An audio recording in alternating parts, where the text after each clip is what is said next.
Hi guys!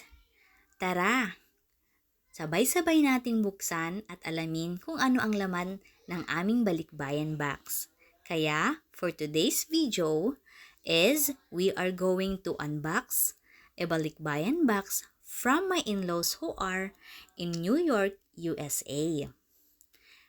Actually guys, matagal nang hinihintay ito ng aming mga bata dahil ito ay para sa kanila. Yan, yung ternong Jordan ay bigay ng kanyang lolo at lola. Kung mapapansin nyo sa videong ito, karamihan sa mga binigay nila ay para kay Alexander. Kasi si Alexander ang pinaka bata na kanilang apo. Siya ay isang 1-year-old and 6 months. Kaya lahat ay talagang tuwang-tuwa sa kanya. Siya ang aming apple of the eye. Ito ay binigay din para sa kanya itong pair of shoes na red na Jordan. Yan ay regalo nila para kay Alexander. Marami pang mga ibinigay kay Alexander.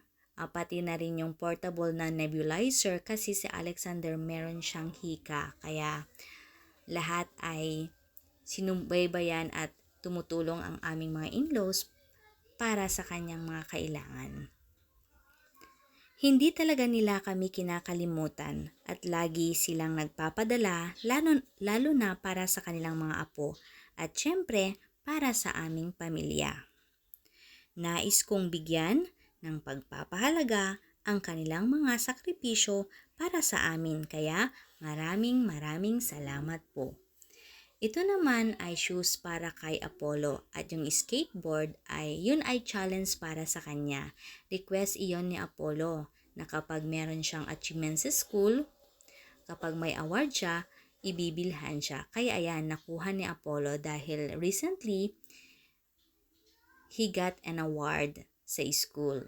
Ito namang binubuksan ko ngayon ay mga bottles na para kay Alexander. Kaya tuwang-tuwa ako kasi meron na naman siyang gagamitin. Lahat ay para kay Alexander. Siya ang aming apple of the eye. Mga shirts, shorts, pants, karamihan ay para sa kanya. Yan din ay para sa akin. Binigay ng aking mga in-laws. O yan, di ba ang ganda? Marami pang ibinigay, may mga polo shirts. Meron ding mga long sleeves. Yan, para kay Alexander. At mga iba pang mga gamit ni Apollo at ang kanyang daddy. Yan, para kay Alexander. So, lahat ng mga iyan ay para kay Alexander. Ito naman ay bigay para kay Apollo, para sa kanyang bike. Kaya ang aming mga in-laws ay napakabait at mapagmahal.